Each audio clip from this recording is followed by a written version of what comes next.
السلام علیکم ورحمۃ اللہ وبرکاتہ۔ دوستو، امید کرتا ہوں کہ آپ سب خیریت سے ہوں گے۔ الحق اسلامک چینل میں آپ سب کا خیر مقدم ہے۔ دوستو، آج جو میں ایک ٹاپک آپ لوگوں کی خدمت میں رکھنا جو میں چاہتا ہوں، یہ بہت ہی اہم اور امپورٹنٹ ٹاپک ہے اور ہر مسلمان کے لیے ضروری ہے۔ ہر مسلمان، مسلم مرد اور خواتین سب کے لیے بہت ضروری ہے۔ اس لیے دوستو، یہ ویڈیو اسکپ مت کرے، کنٹینیو آخر تک، لاسٹ تک ضرور سنیں۔ انشاءاللہ بہت فائدہ ہوگا، انشاءاللہ بہت فائدہ ہوگا۔ سنیے ذرا غور سے۔ آج کا جو ٹاپک ہے دوستو ہمارا، ہم جو بات کرنے والے ہیں وہ کلمے کے اوپر بات کرنے والے ہیں۔ کلمہ ہے لا الہ الا اللہ محمد الرسول اللہ صلی اللہ علیہ وسلم۔ اس کا معنی کیا ہے؟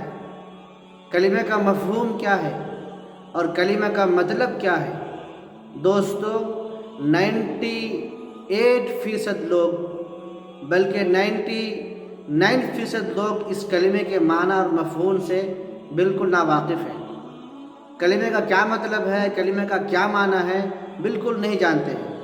تو اسی لیے دوستو، آج کی یہ ویڈیو میں ان حضرات کے واسطے پیش کر رہا ہوں جو کلمہ کا معنی اور مفہوم نہیں جانتے۔ تو دوستو، یہ ویڈیو اسکپ مت کریے، آخر تک سنیے اور کلمے کا معنی اور مفہوم اپنے دل میں اتاریے۔ اللہ تعالیٰ سے دعا کرتا ہوں کہ اللہ تعالیٰ ان باتوں کو مجھے خود اس پر عمل کی توفیق دے، اور جو بھی سن رہے ہیں اللہ ان کو بھی توفیق دے۔ دوستو، کلمے کے اندر 2 جز ہوتے ہیں۔ کلمے کے اندر 2 جز ہوتا ہے۔ پہلا جز ہے توحید اور دوسرا جز ہے رسالت۔ پہلا جز توحید وہ ہے لا الہ الا اللہ، یہ ہے پہلا جز، اور دوسرا جز جس کو ہم رسالت کہتے ہیں وہ ہے محمد الرسول اللہ۔ یہ 2 جز، یہ 2 حصے مل کر ایک کلمہ بنا، اور کلمہ جملہ ٹوٹل کیا ہے پورا؟ لا الہ الا اللہ محمد الرسول اللہ صلی اللہ علیہ وسلم۔ اس کا ترجمہ ہے کہ اللہ کے سوائے کوئی عبادت کے لائق نہیں۔ حضرت محمد صلی اللہ علیہ وسلم اللہ کے رسول ہے، یہ کلمہ کا ترجمہ ہے۔ دوستو، اب ہم اس کو اسٹیپ بائی اسٹیپ سمجھیں گے۔ تو چلیے چلتے ہیں پہلا جز کی طرف، لا الہ الا اللہ کی طرف، جس کو ہم توحید بولتے ہیں۔ کیا معنی ہے اس کے؟ کلمے کے اندر جو پہلا ورڈ ہے وہ ہے لا۔ لا کے معنی عربی میں، لا کے معنی آتے ہیں نہیں، یعنی کچھ بھی نہیں ہے۔ لا ہر ایک چیز کا انکار کرنا ہے۔ ہم جو اپنی آنکھوں سے دیکھ کر جو نتیجہ نکالتے ہیں اس کا انکار کرنا ہے۔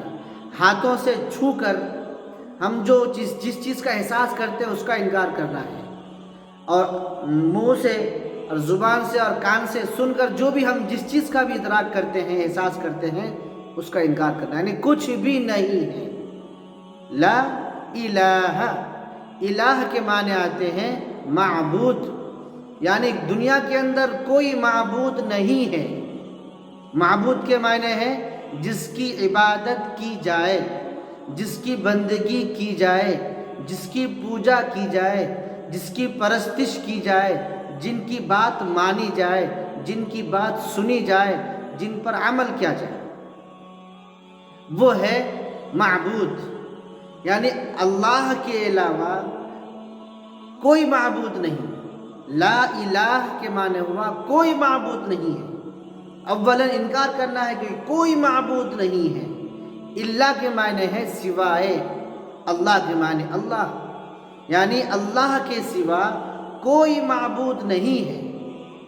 اللہ کی ذات وہ اکیلی ذات ہے جو صرف عبادت کے لائق ہے۔ اللہ کی ذات ہی صرف وہ واحد ذات ہے جو عبادت کے لائق ہے۔ اللہ کے علاوہ کوئی بھی عبادت کے لائق نہیں، کچھ بھی عبادت کے لائق نہیں۔ نہ درخت عبادت کے لائق ہو سکتا ہے، درخت تو اللہ کی مخلوق ہے۔ نہ پتھر عبادت کے لائق ہو سکتا ہے جس کے سامنے جھکتے ہیں لوگ، نہ وہ عبادت کے لائق ہو سکتا ہے کیونکہ پتھر بھی اللہ کے بنائے ہوا ایک مخلوق ہے، نہ سورج اللہ کا نہ عبادت کے لائق ہو سکتا ہے کیونکہ سورج بھی اللہ کے بنائے ہوا ایک مخلوق ہے۔ غرض کلمے کے پہلے جز کے اندر ہمیں یہ بات بتلائی گئی کہ اللہ ہی کی ذات ہے جو عبادت کے لائق ہے۔ اللہ کے علاوہ کوئی انسان، کوئی درخت، کوئی پتھر، سورج، چاند، آسمان، زمین، الغرض دنیا کے اندر جتنی بھی چیزیں ہیں وہ سب کے سب اللہ کی بنائی ہوئی مخلوق ہے، لہٰذا مخلوق عبادت کے لائق نہیں ہو سکتی۔ عبادت کے لائق وہ ہے جو خالق ہوتا ہے، اور خالق یعنی پیدا کرنے والا صرف اللہ کی ذات ہے۔ اسی لیے پہلے جملے کا مفہوم یہ ہوا کہ اللہ کی ذات ہی عبادت کے لائق ہے۔ اس کو دوسرے الفاظ میں یوں سمجھیے کہ سب کچھ اللہ سے ہوتا ہے، اللہ کے علاوہ کسی سے کچھ بھی نہیں ہوتا۔ اللہ ہی سب کچھ کرنے والے ہیں، اللہ ہی کے کرنے سے سب کچھ ہوتا ہے، اور اللہ کے کر کے بغیر کچھ بھی نہیں ہوتا۔ بیماری کا دینا، شفا کا دینا، موت کا دینا، زندگی کا دینا، ہر ایک چیز کا مالک اللہ کی ذات ہے، وہ اللہ کی طرف سے ہے۔ یعنی سمجھیے جو بھی کچھ ہوتا ہے سب اللہ کی طرف سے ہوتا ہے، سب کچھ اللہ سے ہوتا، اور اللہ کے علاوہ کسی سے کچھ بھی نہیں ہوتا۔ جس سے جو بھی کچھ ہوتا ہوا نظر آ رہا ہے اس کا انکار کرنا ہے کہ نہیں، اس سے نہیں ہو رہا بلکہ اللہ سے ہوا۔ دوا خانے مثال کے طور پر کوئی بیمار ہوا، بخار آ گیا، تو ہم بچے کو کیا ڈالتے ہیں؟ بچے کو پیراسیٹامول ایک ڈالتے ہیں سرپ۔ تو بچے کو اللہ نے کہا کہ دوا پلاؤ، لیکن دوا پلانے کے بعد یہ کہو کہ شفا یہ دوا میں نہیں ہے، شفا اللہ نے دیا ہے، شفا اللہ نے دیا ہے۔ تو دوستو یہی مطلب ہے کلمے کا، توحید کا مطلب وہی ہے کہ دوا کھاؤ اور دوا کھانے کے بعد یہ کہو کہ اللہ نے شفا دیا ہے، شفا اللہ نے اس کے اندر رکھا ہے۔ تو جو بھی کچھ ہوتا ہے اللہ کی طرف سے ہوتا، اللہ کے علاوہ کسی سے کچھ بھی نہیں ہوتا۔ اللہ کی ذات صرف واحد ایک اکیلے عبادت کے لائق ہے، اللہ کے علاوہ کوئی بھی دنیا کی کوئی چیز، فرشتے، نبی، کوئی بھی عبادت کے لائق نہیں، صرف اللہ کی ذات اکیلے عبادت کے لائق ہے۔ یہ ہوا کلمے کا پہلا مفہوم، یہ ہے کلمے کا پہلے جز کا مفہوم۔ چلتے ہیں دوسرے جز کی طرف۔ دوسرا جز ہے محمد الرسول اللہ صلی اللہ علیہ وسلم۔ ذرا ویڈیو لمبی ہو رہی ہے لیکن انشاءاللہ بہت فائدہ ہوگا۔ دوسرا جز ہے محمد الرسول اللہ صلی اللہ علیہ وسلم۔ اس کا مطلب ہے کہ حضرت محمد مصطفیٰ صلی اللہ علیہ وسلم اللہ کے رسول ہیں۔ حضرت محمد مصطفیٰ صلی اللہ علیہ وسلم کو تو آپ جانتے ہیں، دنیا کی ایسی عظیم ہستی نہ ابھی تک پیدا ہوئی نہ پیدا ہوگی قیامت تک، وہ اللہ کے رسول ہیں۔ رسول کس کو بولتے ہیں؟ اللہ کے پیغام کو، اللہ نے جو پیغام اتارا ہے آسمان سے، اللہ کے اس پیغام کو اللہ کے بندوں تک پہنچانے والے کو رسول بولتے ہیں۔ پہنچانے والے، اللہ کی بات کو اللہ کے بندوں تک پہنچانے والے، اللہ کے پیغامات کو اللہ کے بندوں تک عام کرنے والے، اللہ کے بندوں تک پہنچانے والے، اللہ کے بندوں تک پھیلانے والے، اس کو بولتے ہیں رسول۔ تو حضرت محمد مصطفیٰ صلی اللہ علیہ وسلم اللہ کے آخری رسول ہیں، اللہ کے رسول ہیں۔ نبی پاک علیہ السلام یعنی حضرت محمد مصطفیٰ صلی اللہ علیہ وسلم اللہ کے رسول ہیں۔ یہ ہے کلمے کا دوسرے پارٹ کا ترجمہ۔ اس کا مفہوم کیا؟ اس کا مفہوم یہ ہے کہ پیارے نبی صلی اللہ علیہ وسلم کے جتنے بھی طریقے انہوں نے بتائے، ان کے تمام طریقوں میں 100% کامیابی ہے، اور ان کے علاوہ دیگر لوگوں نے جو بھی طریقے بنائے ان تمام طریقوں میں 100% ناکامیابی ہے۔ مثال کے طور پر آپ سمجھیے کہ کوئی ایک ملک ہے، ایک ملک کے اندر لوگ قانون بناتے ہیں اور قانون بنانے کے بعد اس کو لاگو کر دیتے ہیں، لیکن پھر بھی ہر سال قانون بنانے کے باوجود بھی ملک کے اندر جرائم اور جرم کی روک تھام نہیں ہو پا رہا ہے۔ روزانہ زنا عام ہوتی جا رہی ہے، روزانہ لوگ شراب پیتے جا رہے ہیں، روزانہ لوگ چوری کر رہے ہیں، غنڈہ گردی کر رہے ہیں، غرض جرائم کی روک تھام بالکل نہیں ہے، سسٹم پورا فیل ہے۔ کیوں فیل ہے؟ اس لیے فیل ہے چونکہ یہ سسٹم کسی انسان کا بنایا ہوا ہے، اسی لیے وہ سسٹم فیل ہے، اور وہ طریقہ وہ سسٹم 100% ناکام ہوگا جو سسٹم جو طریقہ انسان نے بنایا۔ لیکن دوستوں اور بزرگوں، پیارے نبی صلی اللہ علیہ وسلم نے جو سسٹم، جو طریقہ، جو آئیڈیا اور جو نہجہ نبی پاک علیہ الصلوۃ والسلام نے دوستوں بنایا ہے وہ اللہ کی طرف سے ہے۔ اسی لیے اللہ کے بنائے ہوئے، اللہ کے بھیجائے ہوئے طریقوں میں نبی پاک علیہ الصلوۃ والسلام کے جو بھی طریقے ہیں ان تمام طریقوں میں 100% کامیابی ہے۔ کیوں؟ اس کا کریٹر اللہ تعالیٰ کی ذات ہے، اور اللہ جانتے ہیں کہ 1000 سال کے بعد کیا ہونے والا ہے، 1,00,000 سال کے بعد کیا ہونے والا ہے، انسان کے لیے کیا بہتر ہے اور کیا نقصان ہے، انسان کے لیے کیا فائدہ مند ہے اور انسان کے لیے کیا مضر ہے۔